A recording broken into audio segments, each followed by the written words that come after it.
back. Again, not by popular demand. The show that absolutely nobody asked for. This is going to be basically kind of a Q&A, I think. I just worked on a gig last week, a series, and I'm giving the opportunity of Kara to just free reign, I guess. Yeah. Something like that. If you're listening for the first time, thank you very much for being here. We've had a handful of people that have continued to be very loyal, and they continue to comment and like, and we appreciate it, and that's very cool. We are enjoying this, and we hope you're finding value out of it. So thank you. We don't expect anybody to take such an interest in us, but the ones that do, it's just kind of cool. Yeah, absolutely. We're grateful. So Thank you. Cool. All right. So I kind of want to talk about your line of work and what you do. Mm-hmm. And I think obviously everybody was affected by this pandemic in some way, shape, or form. But I feel like the entertainment industry had like a unique way of being affected by it. So first tell me like what a typical week was like pre-COVID, like as far as auditions or like booking jobs. It's for you. Yeah. It's seasonal, so there's busy times and there's not. This time of year, leading up to the holidays, it's usually pretty busy. Mm-hmm. I'm always auditioning for modeling stuff or commercials or TV or film projects. Mm-hmm. And it's just a combination of all of those because I enjoy all of them and they all have perks and benefits. TV and film is kind of the big goal, but as you know, I book mostly print and commercials really pay the bills. So I'm just basically day to day, I'll get an audition notice either the night before or maybe 2 nights before. If you have an audition notice, anything more than 2 nights out, it's pretty good. That's rare. It seems like for me. Depending on what the project is, you may have lines that you need to memorize. If it's for print, you just show up on the day and they take pictures of you, or they may ask you very basic questions. There's basically nothing that you can do to screw it up per se. You just show up, and if you fit the mold, you fit the mold, and you get a little bit of luck. Right. But now everything is just slowed down dramatically. Well, it had. Prior to September, everything was just dead. There's nothing going on. So, yeah. So, January and February were pretty normal for you, right? Like, yeah, as far as auditions and stuff goes. Mm-hmm. And then March hit and everything pretty much just like came to a halt, right? Essentially, like you weren't really going out on auditions. Yeah. I mean, there just were no auditions to go to. The agents were saying we're all just staying home, and if stuff comes through, we'll send it your way. But basically, productions have been shut down. Right. I think you booked like one job in like maybe May. And that was like the beginning of like COVID. So COVID was going on. Well, yeah, we were a couple months into it. But yeah, I think that was like the first since May, let's say, since COVID started that you kind of got a job. Mm-hmm. And then into the summer, there was like nothing, right? I did that one print shoot, which you could have been a part of. They wanted a couple. Mm-hmm. And it was a COVID.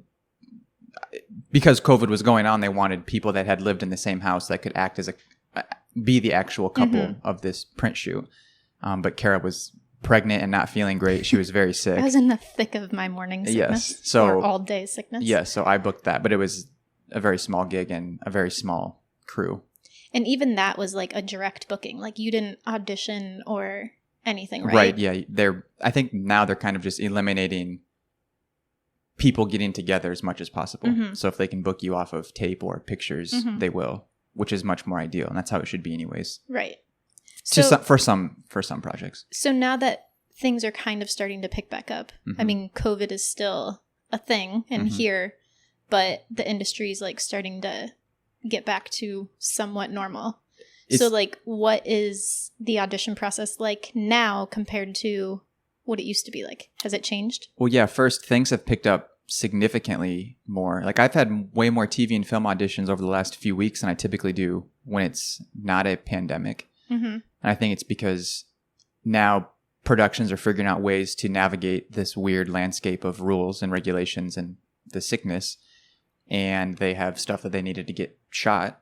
Mm-hmm. And so now they're just ramping up and making it happen. I haven't been to an in-person audition in months. And basically now it's just all self-tape. You're doing stuff from home. You are receiving messages from your agents are casting directly to, that was weird, to basically record what you do at a casting office, which is fine with me. I love doing self-tapes. We have a pretty good setup here between you and KK always having me or helping me read. It's pretty ideal. Yeah. And if you do a self-tape, you can do as many takes as possible. Which you love to do. I tend to do that at times. You're not dealing with the nerves of going into a casting office. You're not dealing with people's egos. You're not dealing with somebody that's having a bad day. There are some downfalls to it as well, because sometimes they're looking for something very specific with a scene and you're not getting instant feedback. So you're just doing it at home and then sending it off and hoping for the best. So your initial auditions are, like you said, a lot of self-tapes, but you have had one experience where you got, it was called a callback, right? Mm-hmm. And you actually had to meet with people via the computer. Oh, yeah. But what was that like? I mean, because you seemed kind of nervous to do it because it was like something you've never done before. Yeah, it was very new. That's part of what I was going to talk about when we talk about my gig, is that it's just such a new territory and you don't know the norms and you're not sure of what their expectations are. And you kind of know how casting offices are ran and what to expect when you show up and what they're going to ask of you. But being on these Microsoft meetings or Skype calls or whatever they are doing, Zoom meetings, you're just showing up and you're kind of just winging it and reading the room and giving them what they're looking for as best you can. Mm-hmm. You're dealing with technology issues. You're dealing with new lighting stuff, sound stuff. You're just hoping for the best. But overall, as long as you don't put that much pressure on yourself and you just show up and present yourself as best as possible. Right. It's about all you can do. So you've actually booked a couple jobs recently. Mm-hmm. And what's it been like working on set? Well, I've been doing Skechers, which picked back up, which the only thing different basically about Skechers is you're now wearing masks in the building. You have sanitation stations everywhere. They are serving meals separately. You're not getting the buffet, which is such a bummer. I was going to say, that's probably your biggest thing about it. Yeah, I love. You don't get to just go in on food. Skechers treats their clients and their team well, especially when it comes to food. Other than that, everything's basically been the same. There's just less people in there for the meetings. For this last TV project, you have to get tested ahead of time, and then you're supposed to quarantine. You had to do that with Skechers too. Test ahead of time, get a COVID test. And then you report on set, and prior to that, there's way more paperwork. There's tons of COVID sheets and what to do and what not to do and why this is happening, and just a bit excessive maybe. But they're covering their tracks, I think. And then they have, when you get there, you have to check in. You have to wear their masks. You have to wear glasses or a face shield. They had wristbands. You had to do certain zones where you're only supposed to go in this red zone or the blue zone, depending on your wristband. Before we started rolling, if you were one of the performers, when you're on set, after you rehearsed and stuff, then a guy, he was a doctor actually, would come up to you and give you mouthwash, and you have to rinse your mouth out, and then that's funny. In a cup. And yeah, it was just, some people were totally cool with it and making it happen, and then some people were very annoyed and it was just impeding. But it's kind of the reality of being able to work when this is all happening. That's what I was going to ask. With all of these new things that you're having to do on set, I mean, I feel like a lot of the people are already stressed out just in a normal setting. Does it make the mood on set even kind of worse? Well, it's tough for me on this project because I was just a day player. Mm-hmm. And there's people that have been working on this for, several weeks, and they're all a family now. And the girl, the lead that I worked with, who's leading the show, I mean, she's always working. So she's very she's probably been filming stuff as much as possible as productions pick back up. But for me, I'm learning the norms of what it's like COVID season. I feel comfortable on sets now prior to COVID, but now it's a new world of, it's hard for me to be confident when I'm do I shake his hand or we don't shake hands now? Right. And people are elbowing you and they're doing fist bumps now. I feel like you just assume people don't want to shake hands. Right. And then some people don't care. Some people are still hugging you, and some people are like, oh, screw the mask, I don't wear masks. And right. And it's hard because you don't get to see people's expressions. They're wearing glasses and face masks, and you're like trying to read people and get along with everyone. And so I found it just more difficult. The glasses, I could never see like below. The glasses would impede my face and my vision, so it was just a hassle. And then when you take it off, it was such a relief.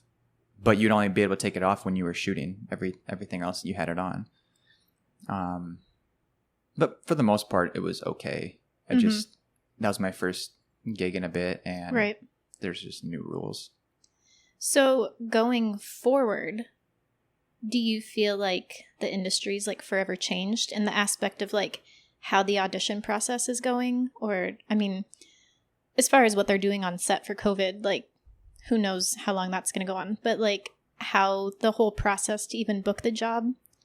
Yeah, I feel like it. I mean, there's no reason why you can't get by with self-tapes for the most part. It kind of cuts a middleman out. You still have casting running those sessions and retrieving the videos and forwarding them to producers and coordinating with agents and stuff. But for the most part, projects have been able to happen without many people having to leave their own offices. Right. So I think it might be more efficient. And at the end of the day, it all comes down to money. And so if they're saving money by doing that, they probably will.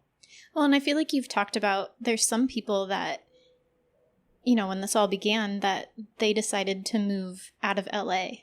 But now, because of how things are changing with the audition process or booking jobs, they're kind of finding out that they're able to live outside of the city and still book that work. Oh, yeah. That's so much more common. And I'm meeting so many people and friends that are like, oh, yeah, I'm out of LA. This is not. LA has perks, but also now it's like it's burning to the ground, quite literally in some places. I mean, that's another issue. It's burning to the ground. There's homeless people.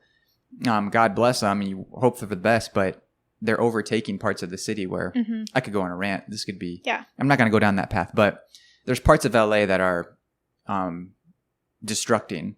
So if you can live in another city that has other perks and still work in the city in LA when you need to, people are finding that to be appealing. Yeah, I would imagine so. And a lot of stuff is getting shot outside of LA anyways nowadays. The Southeast is really busy. Like New Mexico area is very busy. Just the East Coast in general. Yeah. So we probably won't be here forever, as you know. But. Oh, I know. Do you know? Yeah.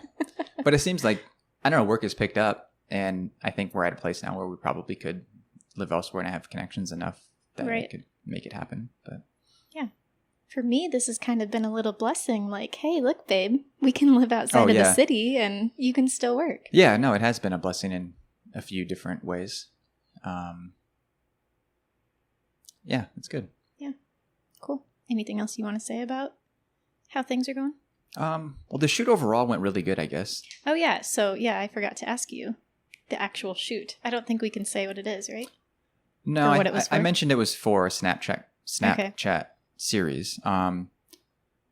It will be very good, I think. It's only, I think Snapchat Originals keeps continuing to build momentum, and they have a big fan base, a certain demographic, but the content is really strong. It's shot in a unique way because it's shot for phones. Right. Vertically. It's a different type of, you can't watch it in a theater because of the way it's framed up. But basically this project was a feature film of like 80 pages, the script was, and then they just broke it up into a bunch of miniseries. So it's a film, just you have to watch it just through a bunch of episodes. The lead is exceptionally talented. She's playing a bipolar character, which would just take a lot of good acting chops. For sure. But she was cool. She was a pro. She's been doing it forever, and she has a ton of credits for even how young she is. It was good. I mentioned that I had one line in the audition. Yeah. And then they sent out more script revisions. They sent like 2 or 3 more script revisions. And at the end of it, I had 2 lines. So my lines got doubled. Awesome. And then on the day when we were filming, we carried out our scene, and then we had to improvise. Like at the end of, after we did our lines, we walk off, and the director told me just to say whatever I would as this character in the situation. And so I was playing it safe, and I did like 1 or 2 takes of just being very normal in the scene. Mm-hmm. And then it's a good way to stand out when they give you an opportunity to improvise. I'm not great at it, but every once in a while something will come to me where I'm like, this might make sense in this particular scene. Right. And I made a bold choice on what I said. And then right after we did it and they yelled cut, like everyone laughed. So obviously it landed well. And I'm like, oh, thank goodness. Because they could either love it or hate it. And you never know, but you have to like swing big. So hopefully now they're like, all right, let's make this guy recurring and bring him back. That's the ideal goal, yes. But after I did that one, then they told me to keep saying that line. So obviously I think they liked it and they'll probably have it in the final piece. Maybe. Mm-hmm. You never know. Mm-hmm. For all I know, they could cut me too. I don't know. That tends to happen. You always have that worry. You shoot something and I don't think that's ever actually happened to you, but you always worry about it. Yeah, because you just never know. There's so much out of your control. And you're never filled in on the process. They're not going to say, hey, we're so sorry, Mike, but you're great, but here's the reason why we're cutting you. You're like, oh, you're watching on the big day. It's supposed to premiere. Right. And then you never show up and you're like, oh my gosh. I remember with Criminal Minds, you were like, all these people back home knew about it. And you're like, I just pray to God that I'm actually still in the episode. I know. That's why you don't want to promote stuff too much anyways. You have a pretty good idea on if your character is involved heavily in that part of the plot or whatever. And you're like, that would be really impressive if they cut you out somehow. Yeah. But you never know. I don't know. I think you're doing all right. I appreciate it. Yeah, it was a good gig. Good. I hope it leads to more opportunities. I'm they sure definitely could, but again, it's like depends on how they rewrite after the fact. Yeah. And if only 8 people watch it, there won't be an after the fact because it would be canceled. But right. We'll see. Do you have anything coming up? I just did. As you know, I've done a lot of auditions over these past few weeks. Yeah, you had a fun one yesterday. I had a good. Did you want to bring that up? We won't get into specifics. No, I don't think you should. No, I can't. But I was going to say, with you being able to self-tape, I think you spent 3 hours, maybe 2 hours yesterday. I did. Trying to perfect what you wanted to send off. Yes. That was the most I put into a self-tape ever. I was sweating bad. No. I was had sweating to turn the air on. I was sweating and yelling because it was so much freaking work. But I want it. You're dedicated. I want that job. I am 100% right for it. Mm-hmm. So I wanted to give myself the best chance. Yeah. And it was very hard. I've just never seen you put so much time into a self-tape. Because it was hard. Yeah. And you sent me a text like, man, you're really putting some time in. That was like after 40 minutes. And I'm like, it's because I suck. I'm like, I got to freaking work on it. I wish we could elaborate. Yeah. But it's a great role. Mm-hmm. It'd be maybe a life-changing type of role. Right. So that's why I'm like. So send some good vibes. Yes. Prayers, thoughts, good vibes. Yeah. The things are shaping up well for it, but you never know. Right. Your manager loved it. He was very surprised. He was like, that was, yeah, he texted me and was like blown away. And I'm like, I'm blown away too, but here we are. But maybe it'll happen. Nice. I hope so. It would shoot at the end of like December, I think. So there's some time. But the end of December? I think so, around there. Before Christmas. They're not going to shoot on Christmas, but they wanted tapes ASAP, so sent off last night. See what happens. Yeah. Hoping we hear something. All right, so I have something I want to bring up. Okay. And I'm kind of posing it as a question to anybody watching this. So you and I have started to do something lately that... Oh, I know where this is going. Why are you bringing this up? I'm just curious if it happens with other couples or... It has to. People that live together. So Mike and I literally have started dressing alike. Okay, let's be specific. More so just colors. Well, yeah, but also I think part of what goes into it is that you and I are very basic dressers. Yeah. We have a very small wardrobe. Especially me right now. I have a very small wardrobe of what fits me. Mm-hmm. But I would say probably 3 days a week, Mike and I end up with the same color shirt and same color bottoms on. It's terrible. I don't know how that happens. I have a lot of clothes. Not that I'm proud of it. But I end up wearing just the same thing over and over. But I could also like see you in the morning before I get dressed, and for whatever reason it just doesn't register. And then like I go to pick out my clothes and I'm like, yeah, oh my gosh, I just chose what you're wearing. Yep. And our shorts are like the same length too. That's on you, not me. But I also thought maybe there's something like psychologically going on where it's just subconscious that it triggers you to be like, oh, this looks good. For as long as we've lived together, it hasn't happened like this. Yeah. It's been that's pretty true. crazy. That's weird. Yeah, I know. Maybe it's part of I just don't leave the house now. And right. There's been a couple times where remember me and KK all had the same colors on. I was going to say KK's kind of starting to get in on it now too. Yeah, that was funny. Where we were all out and all of a sudden we look at each other and like, oh my gosh. Yeah, and then we were walking down the sidewalk and KK's like, I kind of like this. We have a vibe going. Yes. Yeah. So I'm curious if that happens to other people. That's a good question. Yes, please let us know. Or we're just strange, I guess. That exceptional. Spend too much time together. I don't know. It's very well possible as well. Yeah. Curious about it. Now you have some shout outs? I do. Did you have anything else you wanted to bring up? No. All right. I want to give a shout out to our awesome friends, Kelsey and Joe. They are celebrating 5 years of marriage this week sometime. Bad friend, I don't remember the exact date, but they're... I would assume it's Saturday. No, I know it's not Saturday. A Friday? I can't remember for sure. Probably not a Wednesday. Quit quizzing me because I look bad right now.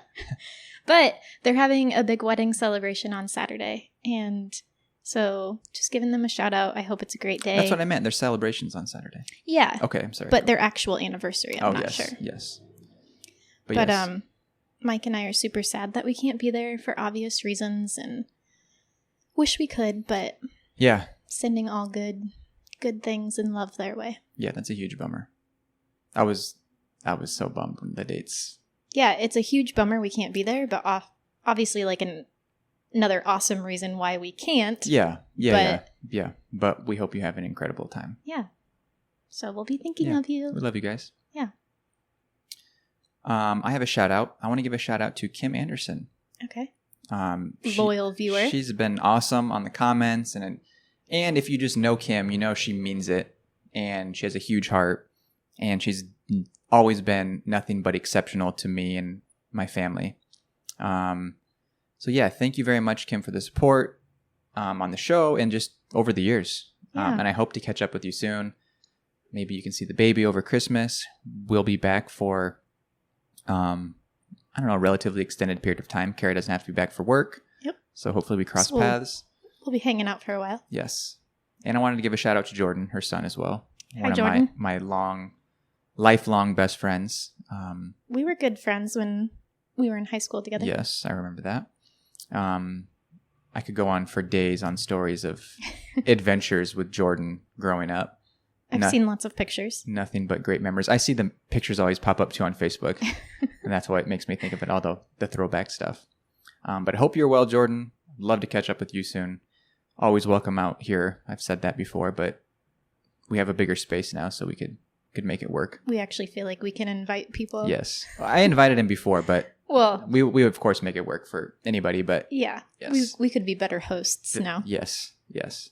Hungerfords. We should give True. Hungerfords were the biggest troopers in staying with us at the old place. Was that 5 of you in our studio apartment? Yes. But they were the best type of people to host because they complained about nothing and were super considerate. But yeah, that was awesome. So we made it work with 5. We could, yeah. But anyways, thank you very much. We hope this was fairly enjoyable. We will be back again. We're trying to do this at least once a week, but it's hard to get more than one in. Yeah. Kind of busy. And I anticipate this being a busy week, so. Yes, probably.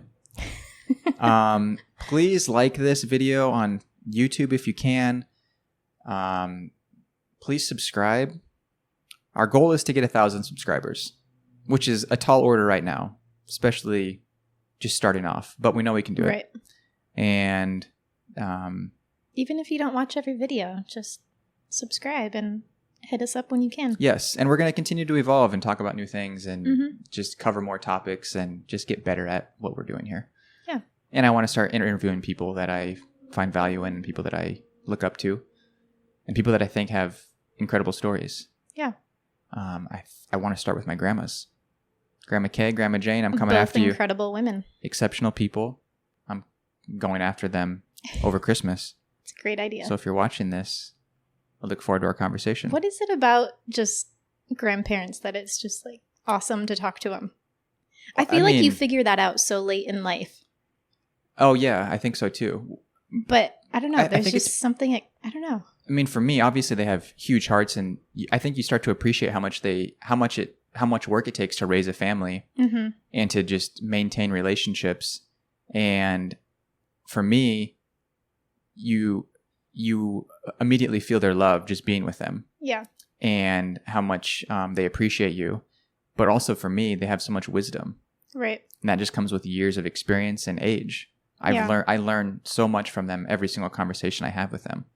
And they have so many cool stories when you hear about their adversity that they faced growing up. Right. Or just anything. It was just such a different time. I think it's just fascinating to hear them talk. There's so their much stories. And I want to just capture their stories so people for future generations are able to experience it, because we don't live forever.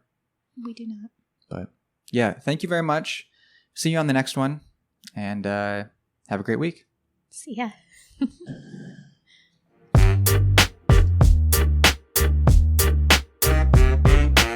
This is Mixla Production.